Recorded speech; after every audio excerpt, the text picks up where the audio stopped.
Hello and welcome to From the Pink Seats podcast, powered by Frankfort Avenue's Liquors and Wine, located at 2115 Frankfort Avenue.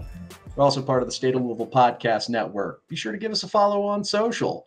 We've got, I'm going to have the little ticker below, but we've got below me, Matt McGavic, at Matt McGavic on Twitter. To my, I believe it's going to be right on the screen, Vince Lococo, at Vincent Lococo. And I'm Producer Keith, at Producer Keith. Jacob Lane, not able to join us tonight with other obligations. And fellas? Well, his birthday's Friday. He's eating with the family. Yeah, I think we can there you talk go. about Get the it. weekend off or the Yeah. week off. We gave him the Inexcusable. weekend off. No days off. Yeah, he doesn't grind like I do. Oh my god!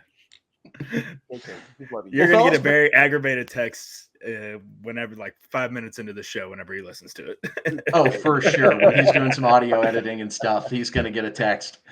But fellas, been a couple weeks since I've seen you. How you been? I'm doing pretty good. I'm just kind of trying to stay dry right now because it seems like the skies have opened up and like the first of the many plagues are upon us with how bad it's raining outside. But you know what?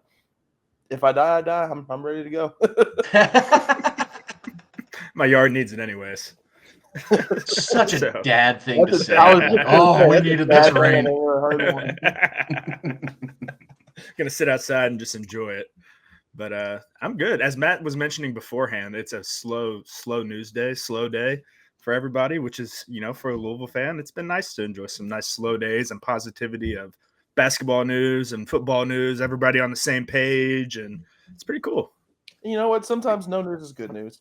Yeah, Because, well, you're getting news. If you followed Louisville for long enough and you look down at your phone like, oh, who committed what crime now? What scandal broke exactly? Now? What recruits going to the portal? What recruit do we lose out on the trail? Like some days you just need steadiness. Yes. But I mean, the big story for us around the city, I mean, to start it is, Teddy Bridgewater retired at the beginning of the NFL season. Mm-hmm. Was it? So he announced his retirement and had that entire season, and we just lost another one with DeVante Parker announcing his retirement, which I know for everybody on the show, that's one of the childhood guys we all grew up watching. And I remember watching DeVante in high school versus Trinity versus Ron White versus all these dudes just making plays. And him and Trinity going back and forth in these great battles. And to see him excel and take that even further in college and even further in the NFL, it's unbelievable. I worked like a fundraiser one time when I was a student athlete with his mom. He had like an event, and that's one of the things I always like. Guys from Louisville have always looked up to DeVante Parker, and as soon as Chris Morgan came to us and was like, "Oh, DeVante's mom is doing X, Y, and Z," like all of us were there immediately, and that was obviously without the promise of even DeVante being there. But It's sad to see one go, man. It's sad to see another one go. I know. It's not to say that like he flies under the radar in terms of like in this grand scheme of the history of the program. But like when most people think about like that era of Louisville football, they think, of course, first and foremost, it's Teddy Bridgewater and the Sugar Bowl. And then they think about all the defense and all of the studs that Charlie Strong brought in and the amount of draft picks that was generated on that side. But then, like, of course, there's DeVante Parker, who I will go to my grave saying that if he doesn't get hurt the first like half of his senior season, the way that he performed when he came back that back half of the year, if he's healthy that whole year, I think he's Louisville's first Heisman finalist. Because before then, the only Louisville player who had ever generated Heisman votes was Doomerville in 2005, but he came in 10th. But like considering he had 860 some odd yards in like 6 games or something like that. Put that over a full season, and that's going to be one of the best like receiving seasons in college football history. Yeah, it's sort of a weird thing with seeing like Teddy and DeVante because they're sort of I don't want to say the last pieces, but the last like NFL remnants of what up until now at least was the golden era of Louisville football, where you're seeing. Yeah, I think Sheldon's the only one left from that. Like Lozo's still in the CFL. Sheldon Lozo's still doing CFL. Yeah. But so you're seeing those guys finally like make it to the end. And he still had gas in the tank from everything that I had saw, but just wanted to be able to spend more time with his family in the city. And I think we're all going to be thrilled to have him here. So Yeah, I mean, happy trails, DeVante Parker, and it I hope you enjoy retirement. Yeah. I'm a big, I love when guys hang it up whenever I don't know, maybe DeVante had realized that I don't feel like being hurt half the year, possibly battling injuries and having reduced reps, reduced yardage, and going through all that BS again. Like, why not go out whenever, everything's fairly on top? I mean, from everything I read and heard from, he was doing fine with the Eagles and stuff. But I mean, Well, it was first having day Jalen Hurst throw you the ball, that would kind of change my mind too on things. That was first day of OTAs, right? Was the day where he announced it. So it could have been just went out, did a day of OTAs, and just, you know what? He said, man, this guy can't even this. throw the ball to me on air. What is going on? I'm too old for this. I know. And I can only imagine how successful of an NFL career he would have had he not just been snake bitten by injuries. Because it seemed being drafted by the Dolphins. Well, that too. But it seems like every season he missed a handful of games because of injury, or he was like slowed by something from the past or something like that. And it blows my mind that he only had one super productive year and 1 year where he broke 1,000 receiving yards. Like I would have thought that he would have been like one of the best wide receivers in the NFL for the next decade or so when he entered the league. And I don't want to say he's a bust because he's not a bust at all, but no, he had a 9-year career. Yeah, but injuries handicapped what his potential was, unfortunately. Oh, for sure. But a testament to how good he was, and I say this partially joking, is like, yeah, he was a first-round pick as a wide receiver in a Charlie Strong system. Yeah. Whereas, I don't want offense. That's a huge compliment. He was so explosive, man. I mean, that play against Cincinnati and just, and you can just see him run. It's like a deer. Just whenever he gets going and he takes off, the speed and let alone, I mean, everybody remembers that picture of him standing over the Miami player in the bowl game. I mean, the comparison of that to Ali and like that. Oh, so many good memories as a fan cheering for him. And I think I'm feeling a little inspired once we wrap things up tonight. I've still got the old copy of NCAA 14 with like him, Copeland, Eli Rogers, receiving core. Might have to go pop that in and go lob a few up. You can do that. Now I'll him and Teddy are still on Madden, the current Madden that is out. So I can just all 99 them. I can just all 99 them on that. Max him out. Yeah, max him out. Yep. Well, while we're on the topic of video games, of course, after you all recorded the last podcast, I didn't get to join in. Another big story out of the world. The EA college football trailer dropped the Friday after we recorded last week, and little news snippets and bits have been progressively coming out throughout the course of the week. And Vince, there were a couple. We can get to it. Well, I am, but I think there's a couple that are going to break your heart too, Vince. Mascot mode from, I believe it was Journal. I want to get the journalist right, so filibuster for me. I heard about mascot mode, but I can live without that. There are things that I need. I need the great stadium atmosphere, which they're gonna have. I need my dynasty mode back. I need the Heisman, the Road to Glory player. Those are the things that I don't even really care about the cross-platform stuff right now. I know all this stuff will be DLC later on. I mean, let's not be fooled. With mascot mode, that was just one of those things where, people it's one of those gimmicky things where you but it's not something you play a lot per se. Yeah, but it's fun every once in a while. This is kind of cool. You've got the Stanford tree absolutely mossing the Syracuse orange. You have to play with the Stanford tree. You got guys doing side flips for jukes. Yeah. and hey, Stanford Syracuse, that would be an ACC matchup now. That's weird. Oh, God. Hilarious. Wow. You're telling me you wouldn't want to take Louis and Heisman, the mascot from the school, out to the east? Oh, that would be fun. That'd be the first mascot game I'd play, and I'd run that score up so high. I don't know if the news is dry. I don't know if they're having this in the game or not, but the Heisman, you all remember the Heisman Challenge mode where it was like RG3 and you got to play with all the older guys, all the older Tim Tebow and stuff. And Barry Sanders. If you won the whole Heisman, you got to use them as like a Road to Glory player. Man, I would love to do that with Lamar. If they have that in the game, chef's kiss, I would be extremely happy. I still think that the cover should have been like all of the Heisman winners from the last decade, like, or at least how long the decade or 11 years since the last game came out. But hey, I mean, I'm not going to nitpick on who's on the cover because I mean, like, it's not like they make a lot of physical copies of this game anymore. Like everything is digitally downloaded. But oh my god, when that trailer dropped, no joke, I must have watched that like 5 times that day. Like I was getting goosebumps, and that. I tell you what, whoever spliced that edition of Welcome to the Jungle with like the college football bands on top of that, perfect. It was Good perfect. audio editing there. Yeah. Now, I did have a couple of knocks from things I saw in the trailer, which again, this is very minuscule. Are you still going to mention the finite Notre Dame details thing again? Oh my gosh. Yes. Well, I was more talking about the he's gonna two die on that Wyoming. hill. No, the 2 Wyoming players that were both number 40 on the field at the same time in the same clip in the ad. And then also, I believe App State's a Nike school, but Wyoming being a Adidas school. And Vince, correct me if I'm wrong. Kicking team supplies the ball, right, on kickoff? Yeah, usually. I don't know. Okay, Yeah. so Yes. Wyoming, yes. an Adidas school, but kicking with a ball with a red Nike swoosh logo. Again, I get it. I'm being a nerd. I'm fine picking details. You haven't made a game in 11 years.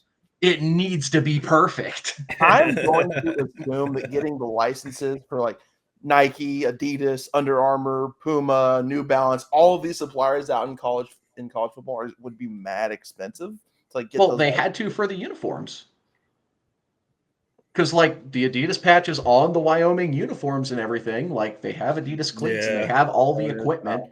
Yeah. So I'm hoping it's just a matter of developers not wanting to load all those assets into the game engine. That's another thing. That was just game engine footage. That wasn't necessarily actual gameplay. Yeah, So right. It's like the Patrick Mahomes air pass that nobody's seen on the current Madden. Exactly. So I remain skeptical, but the biggest disappointments, and it was Mike Straw of Insider Gaming providing this information, that while they do have a lot of ESPN analysts in the game, they don't have ESPN licensing or College Game Day. Both won't be in the game. At least that's according to Mike Straw. That is immensely disappointing. Yeah, because I mean, like that's a part of the whole presentation of the game. And I mean that adds to the realism of what you're trying to play. And I get incorporating that into the game was probably going to make it a little bit more expensive because obviously ESPN is going to want to slice the pie. Well, they pay for the ESPN license already with Madden, and then they don't use it in Madden. I thought, they do, because if you do franchise or superstar or whatever, the only thing they use the ESPN license on is the little fake Twitter thing on the side, because there's a ESPN account and it has the official E and everything. They still pay for the license, and that's all they use it for. Well, I guess that's all they're using it for. That license is pretty cheap. But if you wanted to like have like a game wide thing, that'd probably cost. Yeah, but I mean, again, go back to like NCAA 14, things that they were doing a decade ago. They would have the College Game Day before your game, where if you were playing like one of the big games, and they'd have Corso pick between your team or the opponent and put on a helmet before the game. That's gonna suck not seeing that. Yeah. But again, like this is all stuff, like everything we're nitpicking about, it's all stuff that I'm willing to sacrifice to get a college football video game. If you told me this 5 years ago and brought this to me on paper and said, Vincent, here's what you get with the game. We have X, Y, and Z is off the table though. You won't get this for the first year. Taking it all day. Every time. I would argue though, I'm not going to happily accept that, because it's like, wait, you mean this thing that you were able to do a decade ago you can't do now? When you haven't made anything for a decade? Inflation. Oh God. I tell you what though, I better be able to recruit about as well as I did in like Dynasty mode last year, because that was probably my favorite aspect of the Dynasty mode in NCAA 14 was like how you were able to recruit, and you could like see the recruiting battles in real time and like how you were faring up against other schools, and like some factors that played in, like, oh, this guy really wants to stay home, or this guy really wants to get away, or really is a fan of this school. And all that stuff. I And cannot That's wait. team's going to consist of no Kentucky players. all Southern Florida, all Texas, Oh. all SoCal, some Georgia, maybe one or two players from the state of Kentucky, but that is whatever. Matt, you and They I still play need the to- game very differently because, like, when I was doing Dynasty mode on those, I'd say I'm playing with Western Kentucky or something like that, picking a smaller school. I would, unless the state didn't generate enough recruits to field a team, I'd basically just force myself only players from this state. Yeah. Well, Ramp that difficulty up, baby. When I did my dynasty, I started out at Louisville, obviously, but then like I was handicapped in how I could recruit because like some recruits would be like, "Oh, the prestige of your school doesn't have like enough history." Even though All right, we won't have that issue now. We have NIL. We'll have 502 circles should be on the game. I saw that. So I literally left Louisville to go coach at USC, and I won like 10 national titles. Wow! All right, you want to be Lane Kiffin? I got recruits though. Well, Vince, you mentioned NIL, and I feel like that's a bit of a natural transition point for another interesting, fun national news story. Former five-star quarterback who I desperately wanted while he was in the portal, Jaden Rashada, filing a lawsuit against his old coach, Billy Napier, and I believe one of the high-end University of Florida executives are included in that lawsuit as well, talking about essentially things that were written in a contract that was signed that he didn't get. And I'm curious to see how muddy this is going to get. I'm shocked it took this long because not even just like for a lawsuit in general regarding NIL to get filed, but for this specific one, because this shit got messy really quick Immediately. left Florida to go to Arizona State. I mean, when you Well, it got messy between Miami and Florida when he flipped from Miami to Florida, right? Yeah, I mean, just hearing the numbers off rip, how he's supposed to be getting 13.85 million over 4 years, and you're just a high schooler. Like, I don't care if you're God himself with a football, you're not getting that kind of money. Yeah, Caleb Williams didn't give him that. No, Trevor Lawrence wouldn't have got that. Like, come on. Like, hey, bidding wars can do crazy things. And again, those are reported numbers. I'm curious, which I doubt this case makes it to discovery. But if it does make it to discovery, I hope it does. I hope it does. Billy Napier he just needs to call it. After having a player get arrested for having child porn and now this. Like, I forgot about we that. all forgot about that. Yeah, right. Billy Napier is running a shitty Florida program right now. What is it about Florida? What is it about University of Florida? This is like the worst season they had since the 70s, or back-to-back losing seasons since the 70s. I'm not sure what the stat was, but realistically, it's probably going to be worse this year. That scheduling. Oh God, yes. Murderers. We're not a Florida podcast though, so thank you to the 502 Circle for keeping things pretty buttoned up, fulfilling obligations, not burning any bridges. Thank you for not upsetting recruits so we don't have to deal with this mudslinging lawsuit. But you mentioned the 13 million figure. I don't think that's what was actually there because, like a lot of stuff just gets reported to try and pump up. And I think I sent a piece, and this is outside and we didn't do show prep on it, but it was an athletic piece. And it was talking about what are actual pay rates for college football players at specific positions. So I don't have the details memorized up front, but I think for like a quarterback, it was like mid to high six figures, possibly seven if it's a highly contested player. So I believe it. Yeah, that rule said in the portal it's going to cost you about $1 million. Well, I mean, I can only imagine. Can you? If I'm dropping $1 million for a quarterback, he better be a Heisman finalist. Yeah, I want to know how much money both Ohio State and Miami spent in this cycle alone to get players, because they are backing up the Brinks truck, especially. Miami made a really late push recently, but Ohio State, they were really aggressive. Ohio State's boosters were cutting angry checks literally the night Michigan won the national championship because they signed that running back from Ole Miss. Yeah, they got Quinshon Judkins, they got Caleb Downs, they got a whole bunch of other guys. So kind of Will Howard, Julian Sand. Yeah. I still think they shouldn't have ran off Kyle McCord. I think he's fine. I agree, and sad to see him go to a conference opponent. Yeah, because he's very good. It's Like, honestly, I'm curious to see how well Syracuse does. Because I mean, like, if anything, they're going to get dudes. Because I mean, if the you're ACC like is going to have a lot of pests this year. yeah, exactly.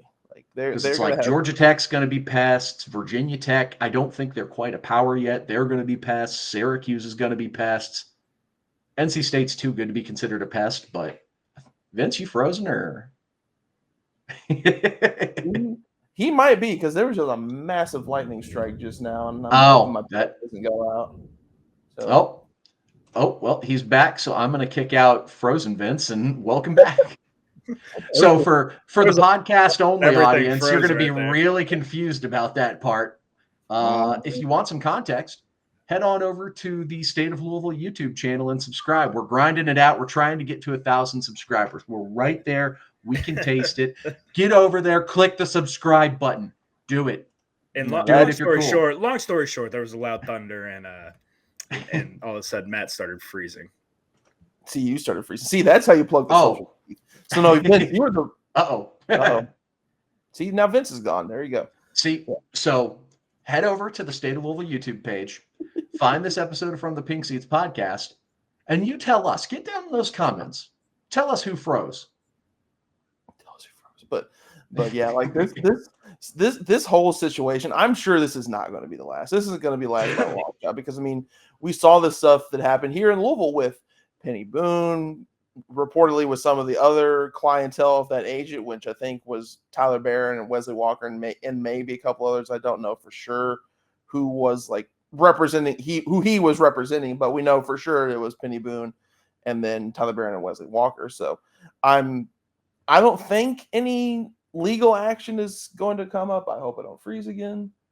I didn't notice you freeze at all, so I think we're good there. But I just saw lightning again. That's why.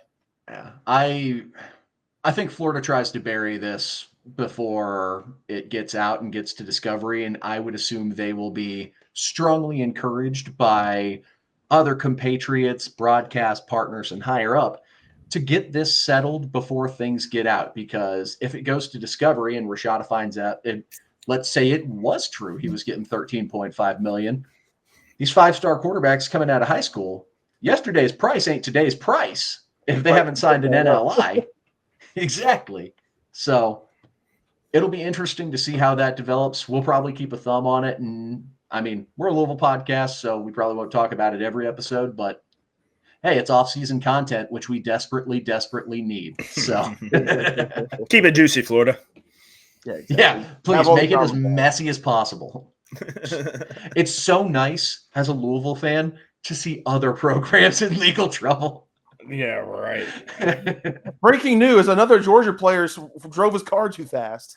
Are you serious? No, I'm joking. Well, I know there was the one yesterday or whatever that I sent. Honestly, I'm fairly shocked Kirby hasn't been on the phone with like a state senator or state representative and been like, look, chill the fuck out on my players. I mean, that was actually at what point do you say enough is enough? Like, there's been a clear. What do you do? Keep them from driving?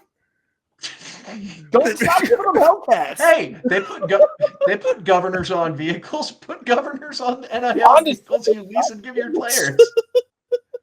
But my favorite detail, to backtrack just a second onto the Rashada story, and I promise we're going to move on after this, was that he asked Kirby Smart for his blessing before filing the lawsuit. It's like, oh, you're going to file a lawsuit against our number one rival, Cross State, and their head coach? Oh yeah.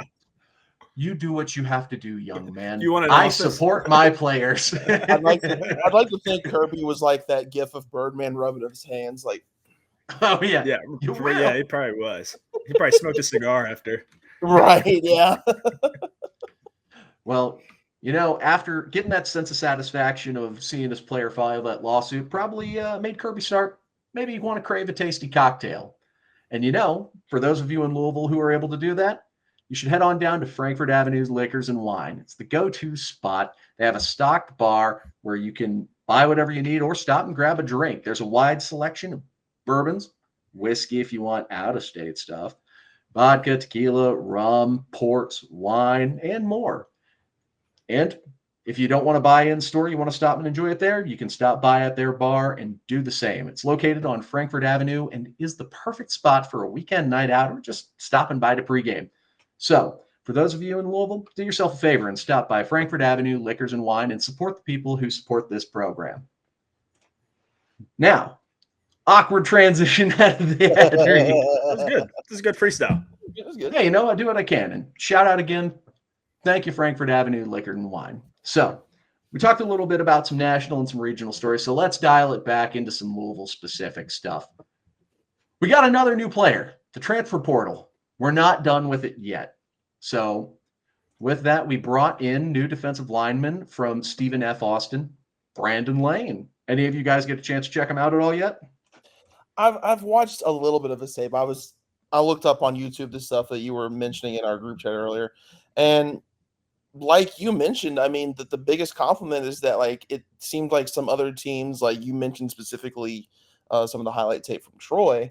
It definitely looked like they were making an active effort to not have the ball or just the ball carrier or the play in general just go in his general direction. Just because, I mean, when you've got a guy who's what 6'2", 300, I believe those are his 6'3", 3 bills. Yeah, I mean, he is a stout young man. That screams run stopper. So if you're going to run the ball, you don't want to run straight into a brick wall. Like that's just counterintuitive. Yeah, I mean, good ball player. I like obviously with defensive linemen being able to stop the run, getting hands on defensive linemen quick. So being a little bit, I mean, not smaller, but you know, of his size, he's going to have to be really good with his hands and stopping the run. So I'm excited to see that on transition onto the, you know, Power 5 next level. I love our defensive line even more now. I mean, we have more guys, so much, and it's like, and the guys we've retained are awesome, and the guys we brought in, none of them I'm sitting back like where I don't see them fitting in. If that makes like I see them all squeezing in some plays. I see everybody can kind of see where everybody's fitting along, and we can see that there's going to be a consistent rotation of defensive linemen, which, I mean, in every room I've been in, like that's something you definitely want to have just because defensive and offensive linemen will get tired. And, you know, it's nice to have that consistent rotation. I mean, we've always brought in waves of guys and always had a 6th man, 7th man on the offensive line. Yeah. And so just a real quick talk about Brandon Lane's game. Yeah. So I watched a little bit of his Stephen F. Austin highlights and game footage. And the highest profile opponent that they played in 2023 was Troy, who was a solid team in the Sun Belt. Looks like decent with his hands, big body, forces teams to run away from him a lot. Now, that was a Sun Belt level team. One of the things that I was encouraged most by, he has a really good motor, especially for a bigger D lineman. It's really easy for, like, if you're a D tackle on a 3-tech and you see the team running a stretch opposite side of you, just kind of, okay, I'm just going to patty cake with this O-lineman. It's not going to me. Even if I sprint, I'm not going to make the tackle. No, this kid's fighting his ass off every play, trying to work his way across the field. And there was Which is what you want to see. That's how you close cutback lanes. Oh, yeah. And there was the play that made me really like this kid the most. They got gashed for like a 50-yard run. It was opposite side of him. And you see him sprinting his ass off like 7 to 10 yards behind the running back, 20, 30, 40 yards downfield, just busting his ass, chasing after him. Like, so kid's got a great motor, and I think he's going to be able to slot in. I think between him, Conga, and Jarrad, a lot of teams are going to have a real pain in the ass trying to run up the middle against this defense. Oh, yeah. And like you were talking about, the depth that we have of actual playable players on the defense now, especially on the defensive line, because we brought in 4 guys this offseason.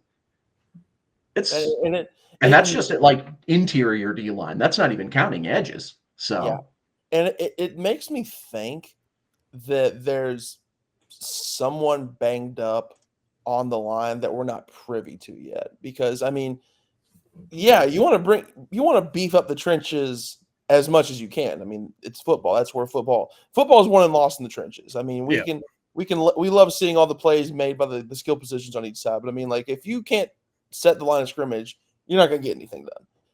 But I mean, like Louisville was already like pretty good on defensive line. I mean, they could have used like another body or two, especially on the edges. But I mean, they almost exclusively added in the spring transfer window on the defensive line. So I mean, I personally don't know, but I remember seeing for the spring game there were a handful of guys sitting on the sideline. I know, if I can remember correctly, I know Mason Riger was. I know Sailor Brown was. I think Jared Dawson was banged up. Of course, Tyler Barron was banged up, but he's now at Miami, so that doesn't count. But it makes me wonder if there might be a guy or two on that defensive line who might not be ready to go for fall camp or even the start of the season. See, you say that, but I feel like with what you've been mentioning, a lot of my primary concern with the D line is going to be at the edge side because guys you didn't mention were like Destel, Puryear, and then we still have Griffith who hasn't even made it to campus yet, as well as 3 other D tackles that we added in the spring window. Like Griffiths is on campus now. Okay, yeah. He said I want to finish my degree from Harvard because I'm smart. Should have got a SPAD degree from UVL like the rest of us, man. Right. But like D tackle, I'm not very concerned. I'll be concerned about depth rolling into next year because we brought in 4 guys and all 4 of them have 1 year left. Plus, I think 2 of the other guys who were probably going to be starting rotation guys on the lineup anyway also already had 1 year left. So we're losing like 6 starting D tackles after this season. The positive note, like with all of these defensive linemen, Keith, like you mentioned earlier, is their motor. And that's something in that position you don't want to have to teach because that involves a lot of extra running with those guys, and they don't like to do a lot of extra running. So for them to be able to chase after the ball down the field, even if they might not make the tackle, with the slight chance that dude stops in his tracks and wants to go change direction, there's a bull in a china shop running downfield ready to knock somebody's head off, which is what like a Mason Riger specialty right there. So to have more guys on top of that on roster, I mean, I'll take that all day of the week.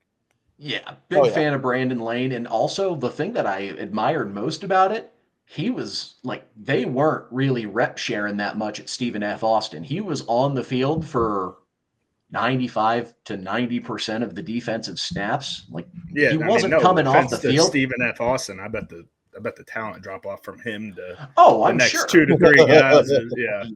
Oh, for sure. But like even the other defensive line, like they just weren't rotating players. And to be in a system where you're going to be on the field the whole game and you're still busting ass like that, that's commendable. So I'm excited to see my name in the portal at the end of the year.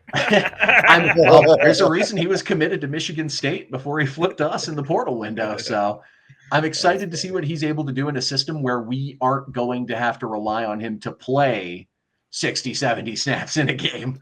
I bet he's probably excited for that too. He's like, you're going to give me however many X amount of reps. He'll be first the entire time. Yeah. It's going to be, Any kid who the Big Ten is actively like pursuing, I'll take it. And a lot of guys don't like rotating. They hate rotating. Like that's another thing that people need to have players like that on your roster to be unselfish towards the team, to be able to rotate like that is freaking huge. Yeah, especially now with NIL and everything. I would say it's a borderline necessity in P5 football where it's like, hey, unless you're a first round NFL draft pick, your 85% isn't better than the next guy's 100%. Yeah, but 90% sub out, 90% of that locker room thinks they're going to be some sort of an NFL draft pick at some point. Oh, I mean, there's a certain delusional confidence you have. Like I've said 100 times on the show, like the more you win, the more guys get drafted. Yeah. And I mean, it doesn't matter if you're a rotational. I mean, you think that the NFL would love a dude who's killing it in his however many reps, 20 reps at D-line. Exactly. That he gets. If he is making plays all day, you're telling me you're going to give me a fresh defensive lineman with barely minimal hits on his body who makes plays, runs after the ball? Like, who can beat double teams and then chases after the ball carrier in pursuit? I mean, Hell yeah. So I'm thrilled to have him on the defense and excited about how the roster's looking. Other things I'm excited about, upcoming recruits. I definitely had to pick my words carefully there. No Diddy. I'm not going to be the one clipped out of context to make the episode title, okay? Nice. So, with some of the upcoming recruits, just did a little bit of digging for some updates on some of the kids. First of all, Jake Cook, O-lineman out of Ohio. I mentioned him on the last episode I was on about him winning a top performer award and O-line MVP at an Under Armour offseason camp. Well, he decided that was so fun. He went out and won another offensive line MVP award, this time at a Rivals recruiting camp out of Indianapolis. So just chalk that up in the category of things you absolutely love to see. And the more I watch this kid, the more impressed I am with how he plays. I sent you a couple of clips of him ragdolling a kid who tried to spin move him. And this is a drill where they're not in pads. No, that's designed for them to lose. That is designed for the offense. You know that, Keith. That's designed for the offensive lineman to lose. And anytime you see an offensive lineman, particularly at the position he's playing, move that well laterally and with his hands, I mean, the strike was impressive. And that's where it's the timing of the strike. He knew that whenever this dude is basically on one foot in his spin move, let him whiff on that first move, that slap he's going to go for. Maybe shoot your hands to give him something to swing at. But he swings his hands and as soon as he hits the spin move, got he in hit there him right and in the just perfect spot. Dropped him like a bad habit. And then in the clip, you'll see finish the block. Came down on top of him. Let him know, hey, I beat you. If they're going to bull rush you and do shit, I'm sure he got bull rushed at some point in that day. So you got to get your get back. Especially in just the shorts and shirts drills, that's the default move is bull rush. Because there's nothing you can anchor and use for leverage because you're going to slip right off their sweaty ass shirt. Hey, hand up. I was that guy, Keith. I didn't care. 5'10", 5'11", wasn't the fastest guy. I got to win my reps. You got to overwhelm when you can. But I'm going to get mine.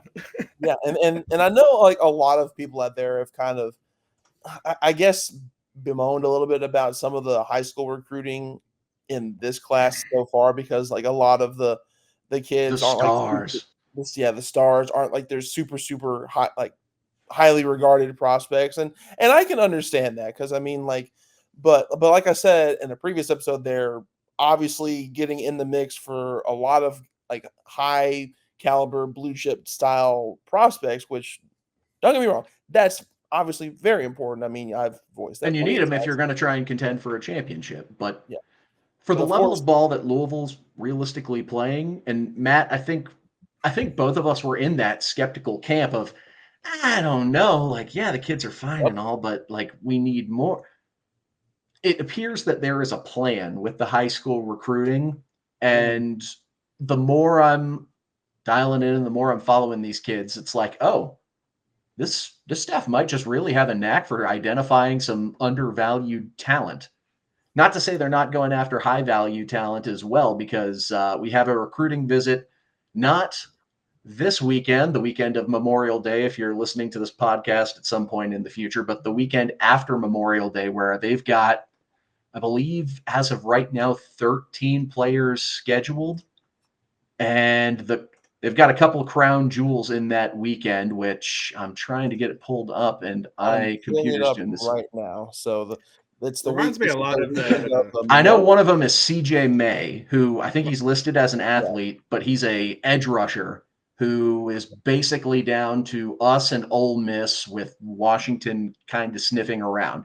That would be a huge get for this program because that kid reminds me a lot of whenever we all brought in my class, they brought in Juwan, they brought in Dez, and they brought in, your three big fishes of that group and the guys you knew you could lock down and get and obviously start to build that relationship. And that's, if you build if those recruits build a relationship and they trade numbers and start texting and stuff, it's, hey bro, let's room together at Louisville. Well, I mean, I like you enough. We can do that. We can be blah, blah, blah. Imagine the stuff we can do at Louisville. That's how, these things start to develop. So, I mean, there's a method to the madness in bringing in that many dudes on one specific day, even though you're only bringing in a handful of those crown jewel guys. And those crown jewels you're talking about, I mean, like there's some highly regarded guys. I mean, the the crown jewel of this recruiting weekend is Ben Hanks Jr. Ben cornerback Hanks, that's who I was thinking of. Washington and Miami, Florida. I mean, he's a fringe top 100 guy. I mean, he's obviously like a program changing type of get. And there's also safety Rashad Johnson coming out of South Bushnell, Florida, and South Sumter. There's another linebacker out of Miami, Floyd Boucard.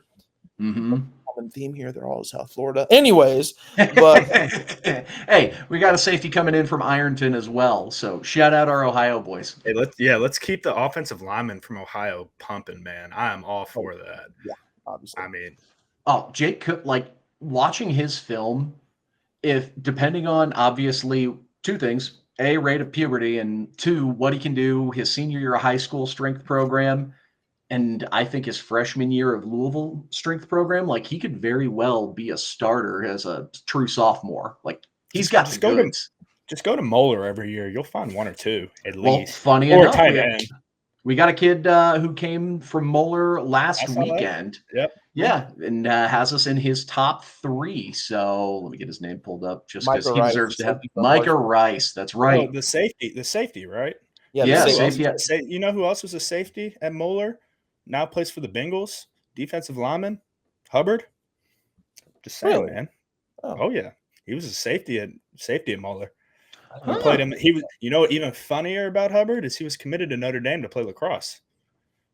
Interesting. Well, yeah. Actually, no, Micah Rice isn't the one who was Notre Dame commit who flipped. So, but regardless, scratch that part. Any of those Moeller kids, like they're just well coached football players. They understand. Cincinnati puts out great football players all the time, especially Moeller. Yeah. And he visited. This is Micah Rice, the safety. He visited along with Jonte Gilbert, who is a 4-star corner, I believe. Yeah, 4-star corner. Yeah, he was the one who was a 5-star, I think, when he first got rated, and for whatever reason has progressively ticked. That's because he committed from Ohio State. That's why. I mean, but you know the politics of the game. Jonte Gilbert also, he's a versatile kid. They were talking to him on his visit. I was reading that they were confident they could slot him in at basically any defensive back position, either safety, corner, rover, whatever you needed, he's able to do. So another player that if we can land him, that's something to get excited about. And I wouldn't be surprised to see a lot more corners out of the high school game in particular be able to do more of that just because it's becoming so much more common for receivers to line up, inside number 2 receiver on the outside. I mean, just flipping up the formation so much to find these matchups. I would not be surprised if a lot more of these corners out of the high school game to, combat that, start learning a lot more of the inside game and being a lot more comfortable with stopping the run.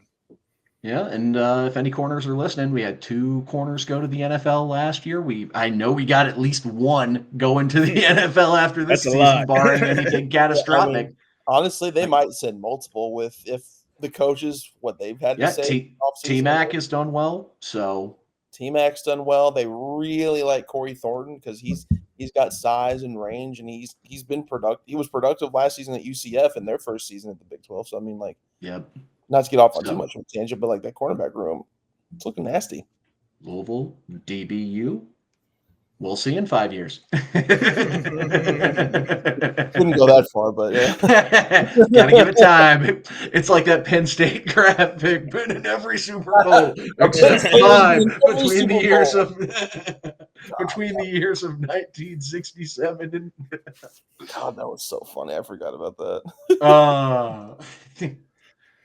Well, any other things that we forgot to touch on before we kick things off? I know it's a bit of a shorter episode than what y'all are used to getting, but, it's the off-season. So we do what we can, and we're trying to stay as on topic as possible. Yeah, like I said earlier, as a Louisville fan, I'm just happy that we're not here discussing other external topics outside of the serious university or anything else happening with Kenny Payne and recruiting trails. I'm just happy we're all seeing this.